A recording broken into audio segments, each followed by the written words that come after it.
Voy a comenzar con la presentación de lo que son los ensayos agronómicos. Los ensayos agronómicos de riego con agua marina desalinizada que hemos llevado haciendo durante los últimos años en la zona del campo de Cartagena con cítricos y más recientemente con cultivos hortícolas, en este caso con lechuga, ¿no? Bueno, antes de empezar a hablar sobre los ensayos, pues me gustaría, aunque ya se ha hablado un poquito de los volúmenes de agua, pues hablar del estado actual de los recursos hídricos no convencionales en la cuenca. Aquí tenemos la cuenca del Segura con su disponibilidad de agua y si vemos este quesito de la derecha, pues vemos que un 50% es agua superficial y subterránea, un 20% agua del trasvase y que ya tenemos prácticamente un 30% de recursos pues no convencionales, ¿no? Un 9-10% de agua regenerada, hemos hablado de unos 100 hectómetros cúbicos en la región de Murcia y fijaros que el agua desalada estamos ya en un torno a un 20%, es decir, si bien hace unos años cuando se empezaba a hablar del agua desalada, hace 8, 9, 10 años, cuando el sindicato encargaba estos estudios, pues era algo, bueno, estamos empezando a usar agua desalada, ¿qué va a pasar? Pues ahora la realidad es pues que el agua desalada ha superado ya los recursos del trasvase. Estamos ya con datos de en torno a los 200 hectómetros al año, cuando el trasvase es un poquito menos, ¿no? Entonces, bueno, pues nos debe hacer pensar de que esto ya no es una utopía, ¿no? Es una realidad. Los regantes tienen que regar con agua desalada y que además, pues quizá los generadores de conocimiento tenemos la labor, ¿no? Tenemos ese compromiso de tener que formar, ¿no? Y capacitar para que estas personas que al final producen alimentos pues sean capaces de utilizar este agua de una forma segura, eficiente y medioambientalmente sostenible, ¿no? Porque al final estamos trabajando con aguas que desde un punto de vista u otro pues al final son diferentes a las aguas a las que estamos habituados a trabajar, ¿no? Con respecto al campo de Cartagena, pues hablamos de unas 44.000 hectáreas y si nos fijamos en la distribución de cultivos y la estructura de cultivos, pues vemos que tenemos pues mucho hortícola y mucho cítrico, ¿de acuerdo? Esto es una de las justificaciones por las que trabajamos en cítricos y en hortícolas, ¿de acuerdo? Bien. La comunidad de Campo Cartagena, si vemos el histórico de consumos de agua y nos vamos a la gráfica de aquí a la derecha al último año, pues vemos que el último año el agua desalada en la comunidad de regantes ha sido en torno a los 31 hectómetros cúbicos, ¿de acuerdo? Y que ya representa aproximadamente el 40% de sus recursos. Nosotros cuando hace unos años empezábamos con estos temas y analizamos agua de comunidades regantes, analizamos agua de desaladoras, había mucha diferencia, pero cada vez más es verdad que el agua de la comunidad regantes se va acercando químicamente más a las aguas convencionales y a las aguas de desalación. Bien, antes de empezar a hablar, pues me gustaría, siempre lo comento, pues que sepamos cómo es un agua desalinizada. Un agua desalinizada iónicamente lleva prácticamente pues, cloro y sodio y otra serie de iones, y cuando tenemos plantas de un solo paso o de dos pasos, pues al final la selectividad, ¿no? La retención de esas membranas por esos iones pues es muy elevada, ¿no? Hablamos aquí de datos del 99 y pico %, con la excepción del boro. El boro es la excepción a la retención de estos iones.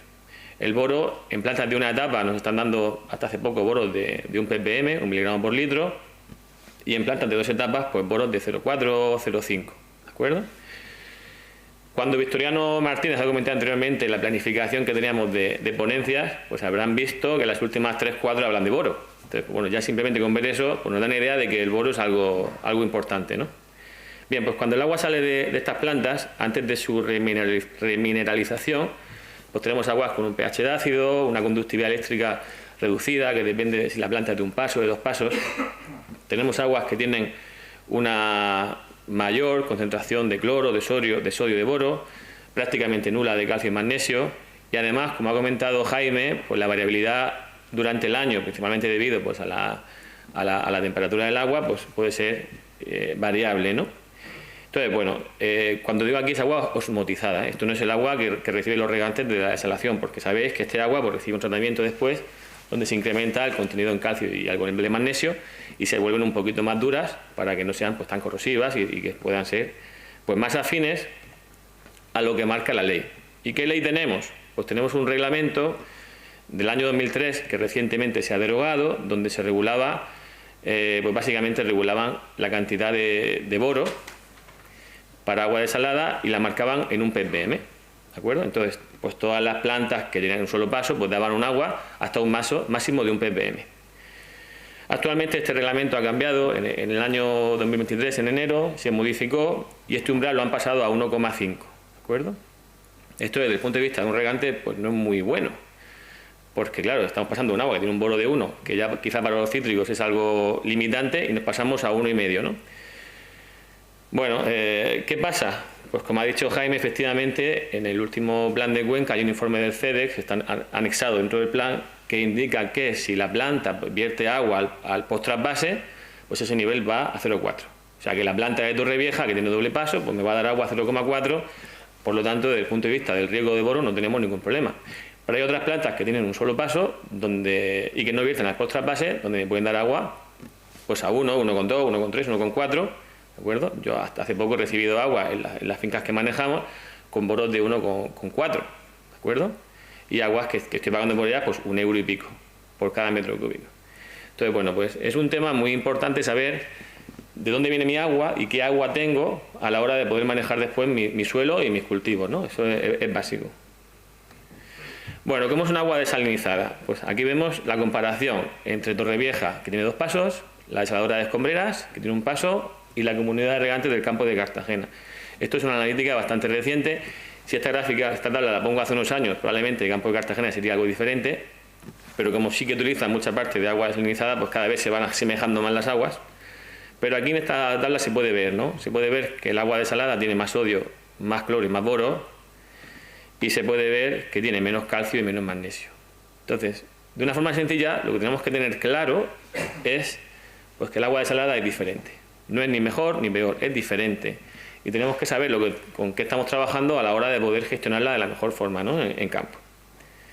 Y esto es lo que intentamos nosotros hacer aquí desde la Politécnica, pues con los ensayos de campo que llevamos, de ver cómo podemos gestionar estas aguas y cuáles son las bondades y las consideraciones agronómicas que tenemos que tener al respecto, ¿no? El otro día hablaba con un compañero y me decía, es que el agua regenerada, el agua desalada tiene muchos inconvenientes. Yo le dije, no me nombre la palabra inconveniente, nómbrame la palabra consideración agronómica que tengo que tener en cuenta, porque para mí no son inconvenientes, ¿no? Si los conozco y puedo poner soluciones, ¿no? Bueno, ¿por qué estudiamos los cítricos? Pues si nos vamos a las 18 UDAs del plan de Cuenca, aquellas que pueden tener derechos de agua desalada, que son unas 90.000 hectáreas, pues vemos que en torno al 40% son cítricos y en torno al 40% son hortícolas. Entonces, de nuevo, como ocurre con la estructura del campo de Cartagena, a nivel de Cuenca, en la zona que recibe agua desalada, pues ocurre algo similar. ¿Y por qué los cítricos? Porque cuando nos ponemos a leer bibliografía, pues vemos que los cítricos son probablemente los cultivos más sensibles a los temas de boro. Fijaros como las tolerancias de boro de un melón, por ejemplo, estamos en 2,4, lechuga hasta 2, a partir de 2, pero limón, naranja, estamos en bibliografía habla de 0,5 miligramos por litro. Es decir, si yo voy a esta tabla y la estoy viendo y me dan un agua de la desaladora a 1,5 ppm, pues yo debería empezar a asustarme y decir, ¿qué va a pasar aquí cuando yo esté regando 7-8 años con agua desalada? ¿Qué le va a pasar a mi cultivo, no? Se me va a poner la hoja así, como esa foto, con ese amarronamiento de boro, y se me va a defoliar el árbol y esto me va a provocar una pérdida de productividad y la pérdida del negocio. O por el contrario puedo hacer algo, ¿no? Con todo esto, ¿no? Entonces, bueno, por eso estudiar los cítricos, ¿no? ¿Por qué nos preocupamos por el boro? Bueno, pues sabemos que el boro es un micronutriente esencial. Funciona en un montón de actividades fisiológicas, estructura celular, síntesis de proteínas, translocación de azúcares, regulación hormonal. En el suelo, en suelos que son más bien ácidos, está normalmente como ácido bórico. Conforme el pH del suelo va pasando de ese pH ácido hasta un pH de 8, 9 y pico, se va transformando a ion borato. Y bueno, pues su lisificación en el suelo parece ser más sencilla cuando está en forma ácida, pero cuando pasa a ese ion borato que tiene carga, pues se adhiere al complejo de cambio y es más complicado. De hecho, si leemos bibliografía, que aquí hay 2 de ellas que he puesto, pues dicen que limpiar el boro de un suelo retenido es más complicado que limpiar sales del suelo. Entonces, bueno, estamos ante un elemento que hay que llevar cuidado con él cuando está en el suelo, en función de qué suelo tengamos. Y hasta aquí voy a leer, porque después mi compañero contará más sobre suelo. ¿Qué nos pasa en el cultivo? Bueno, pues el boro es un elemento móvil, sube a la planta, sube por el xilema, llega a la hoja vieja y se almacena en la hoja vieja. Tiene una difícil translocación a las hojas jóvenes, como ocurre, por ejemplo, en otros cultivos de frutales de hueso, donde sí que se produce esa translocación. Y cuando alcanzamos unos umbrales máximos, pues empieza a haber amarillenamiento de hojas, y se empieza a ver signos de toxicidad, incluso posibles defoliaciones. ¿De acuerdo? Yo he hablado con agricultores que han estado regando con aguas desaladas durante 4 o 5 años y me han dicho, oye, es que mi árbol se me ha llegado a casi defoliar. Sin embargo, he hablado con otros y me han dicho, pues yo estoy regando 20 años y mi árbol no le ha pasado nada, así que es sintomatología, pero manejándolo bien me funciona bien la finca. Entonces, al final, pues hay una cierta controversia entre el tema del boro y el tema de los cítricos. Entonces, ¿qué es lo que me dicen a mí los que saben, que son los agricultores, cuando yo les hablo de decir, oye, tú tienes una finca de 20 años, ¿cómo tú manejas el boro? Entonces me dicen esto, me dicen, pues yo es que el huerto lo cuido mucho, lo mismo, ¿no? Le meto mucho nitrógeno, le meto mucha enmienda húmica, semana sí, semana también, correctores salinos, le meto mucho quelato de hierro, y al final, pues de algún modo, esos huertos están pues, luchando día a día con el tema del boro y van funcionando, ¿no? Van funcionando. Entonces, pues ya estamos viendo de que, bueno, estamos regando con agua desalada, tenemos boro, pero hay cosas que se pueden hacer que me pueden ayudar a llevar esto de una forma mejor, ¿no? Bueno, agua desalada. ¿Qué agua desalada usamos nosotros en nuestros ensayos?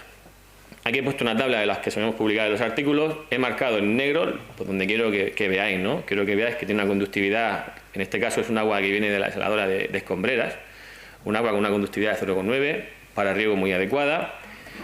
Pero si nos metemos con calcio y magnesio, estamos por debajo de las aguas que estamos habitualmente acostumbrados a trabajar de la comunidad de regantes. Y por supuesto, cloro, sodio y boro muy por encima. Y concretamente el caso del boro, pues fijaros, 0,92 de boro. Esto fue antes, por supuesto, del nuevo reglamento, ¿no? Del nuevo decreto. Después del nuevo decreto, pues esto ha subido un pelín. Entonces, bueno, pues es un tema que tenemos que tener en cuenta.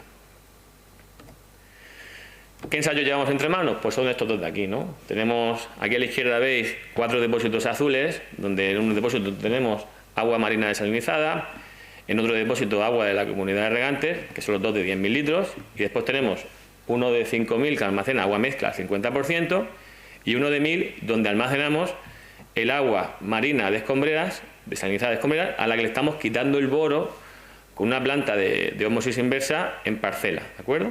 En parcela. Y entonces con esas aguas pues estamos regando un huerto de pomelo Río Rojo sobre patrón macrofila, que tiene casi 5 años, y estamos regando unos contenedores donde hemos plantado lechuga, ya hemos hecho 4 ciclos, y estamos controlando pues todo el ciclo de la lechuga, todo el crecimiento, el suelo, los drenajes, es decir, estamos cerrando el ciclo de lo que hacemos con la lechuga, para ver los impactos del agua, tanto en los cítricos como en un cultivo como lechuga.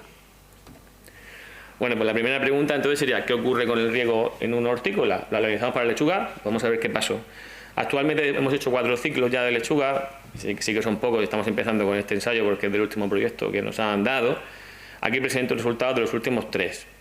En este caso tenemos peso fresco de cogollo y la barrita de color naranja es el agua desalada, ¿de acuerdo? Y la de color azul el agua de comunidades regantes. ¿Qué se ve en esta figura? Pues no se ve absolutamente nada. Se ve que el agua desalada está regando muy bien las lechugas, está funcionando muy bien, no tenemos ningún tipo de efecto sobre el tamaño que alcanza el cogollo, en este caso una lechuga iceberg, regada con agua desalada en 3 ciclos, ¿de acuerdo? ¿Qué ocurre con el boro?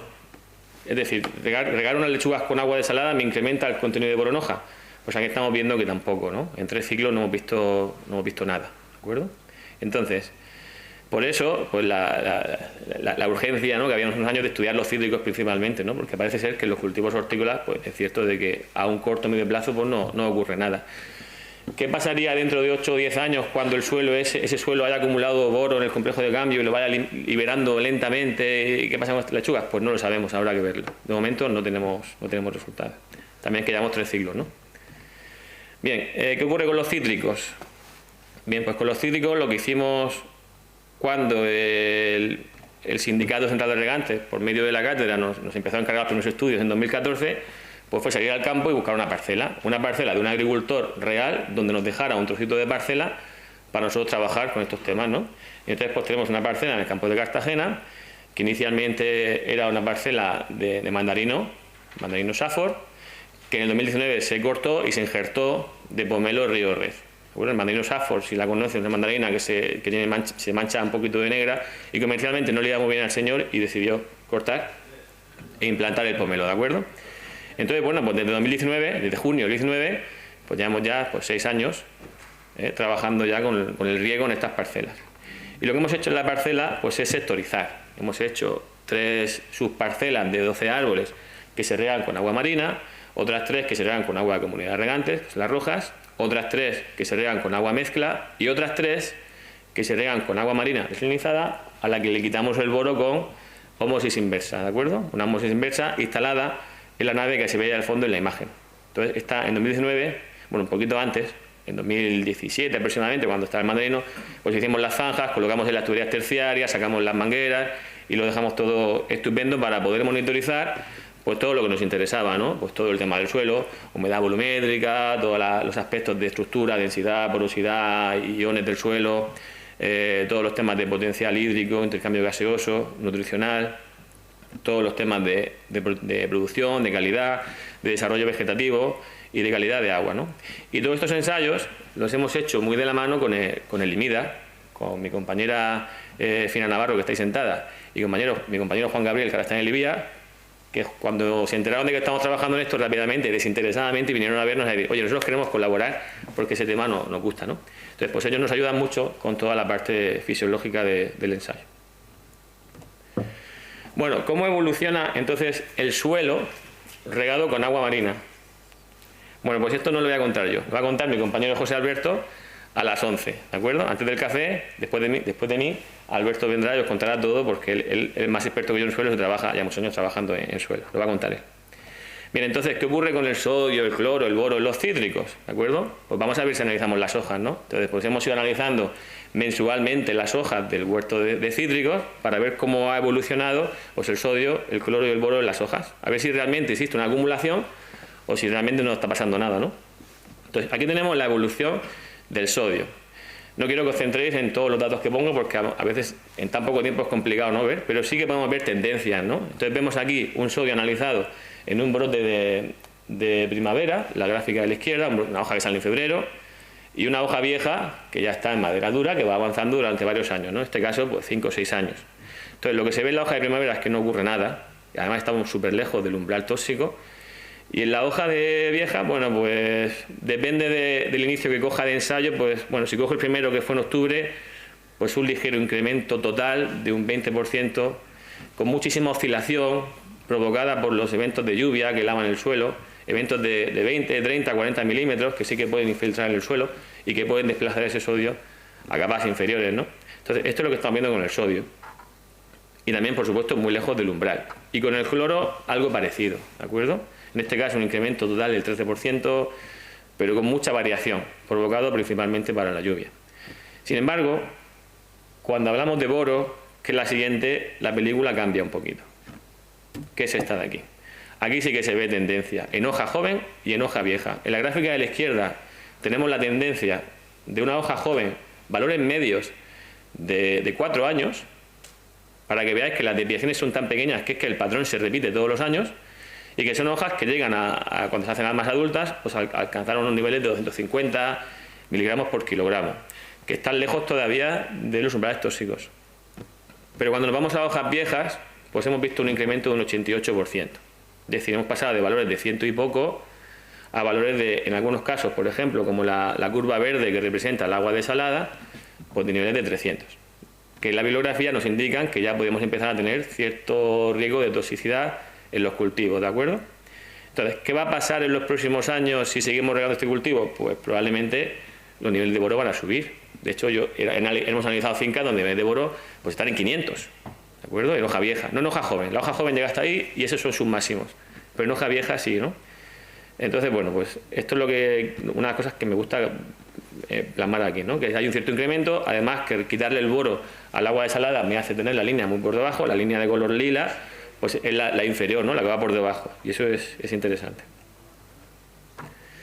Bueno, entonces, hasta el momento solo vemos una cierta acumulación de boro en las hojas, pero yo me preguntaría, bueno, pero desde el punto de vista fisiológico, estos árboles se están viendo afectados, es decir, cuando yo mida algo fisiológico del árbol, potenciales, fotosíntesis, el árbol me va a manifestar que está siendo toxificado por boro.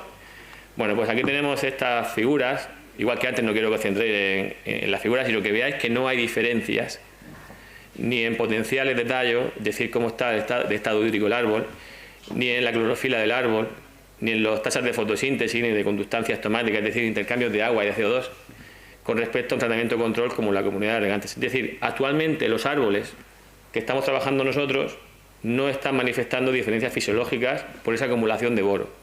Entonces, alguien del público me puede preguntar, ¿y por qué? Pues nosotros pensamos, y de hecho lo hemos publicado la semana pasada junto con los compañeros de Limida, que como hemos injertado un pomelo en un patrón macrofila, que además es excluyente de sales, que venía ya de un tamaño considerable porque tenía encima un mandarino de 3-4 años, pensamos que todos los nutrientes que están entrando el árbol los está acogiendo y los está asimilando. Una vez que el árbol ya está siendo adulto, este año hemos cogido unos 55.000 kilos por hectárea, que ya se aproxima a un árbol que ya es grandecito, es decir, las copas ya nos queda poco para juntarse, pues pensamos que ahora que ya el árbol es grande, esto vamos a tener diferencias. Creemos que tendremos diferencias en un futuro. ¿De acuerdo? De momento no hemos visto nada y creemos que es por el patrón.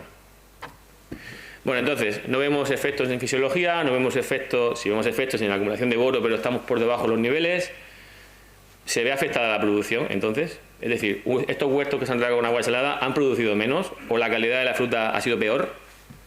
Bueno, pues tenemos aquí datos de las últimas 3 campañas, la última de 2023 es de hace un par de semanas que recogimos el pomelo y como ven, pues no hay prácticamente ninguna diferencia actualmente y estamos sacando unas producciones de unos 55.000, 60.000 kilos por hectárea, ¿de acuerdo? Entonces, actualmente no tenemos diferencias de producción.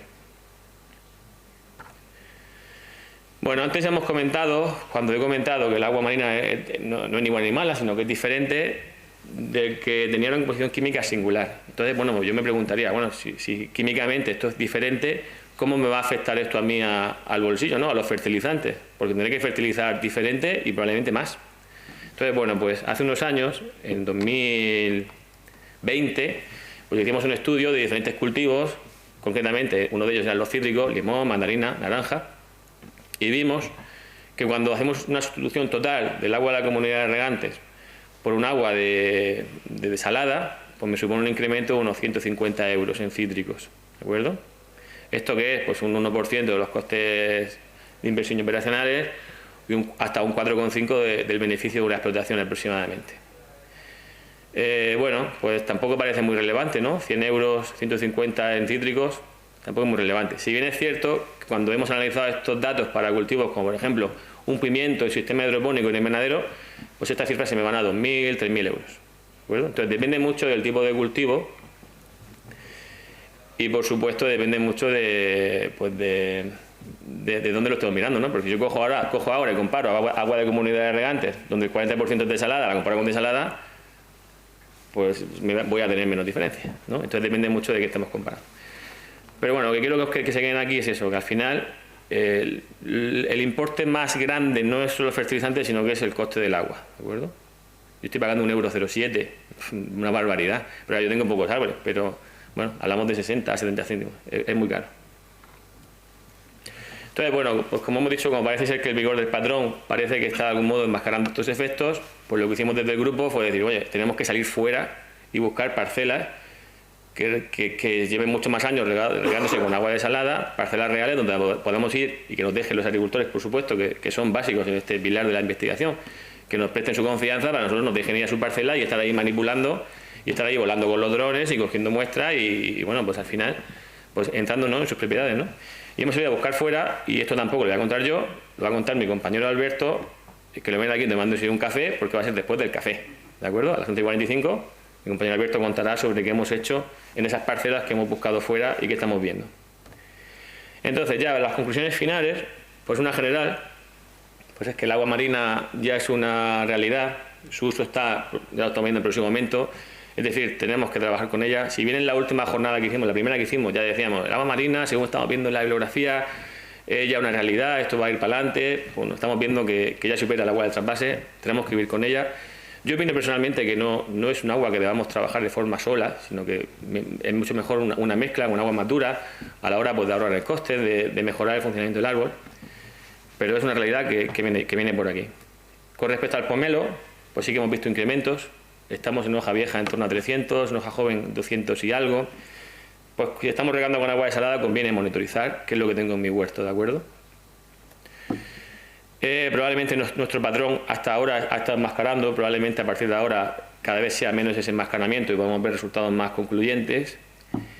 Y tenemos un ligero incremento en los fertilizantes, ¿de acuerdo? En cítricos. Y en lechuga, pues actualmente no hemos visto prácticamente nada. Estamos produciendo bien, con cogollos comerciales bastante grandes. Hemos tenido cogollos hasta de 1 kilo de iceberg, que son bastante grandes. Y que vamos a seguir investigando, por supuesto, con nuevos ciclos de lechugas. Y bueno, pues ya, pues como es de bien nacido ser agradecido, pues agradecer aquí al que paga, ¿no? Al que paga, al proyecto Sea4Crop, del proyecto del Ministerio de Generación de Conocimiento, donde participamos la Politécnica de Cartagena, la Universidad de Almería, y también nos colabora mucho con nosotros el IMIDA, al proyecto SOSAGUA, es un proyecto de misiones donde colaboramos con un montón de empresas punteras en el tema de la instalación, como SACIR, Valoriza, empresas de gestión de datos como Fora, de drones como Aeromedia, universidades como Alicante, Sevilla, Salamanca. Es decir, tenemos ya un consorcio bastante grande de gente con la que estamos trabajando en los temas de desalación. Por supuesto a la cátedra, porque ellos fueron los que al principio empezaron a pensar en esto y pusieron la primera semilla, que es la que nos ha permitido pues tener toda esta financiación, ¿no? Y otras más que no nos hemos dado aquí. Y finalmente pues al programa AgroAlNext, que es de la Comunidad Autónoma, la Fundación Sénica, que también financia algunos de estos ensayos. Y nada más, muchas gracias. Y estoy un poco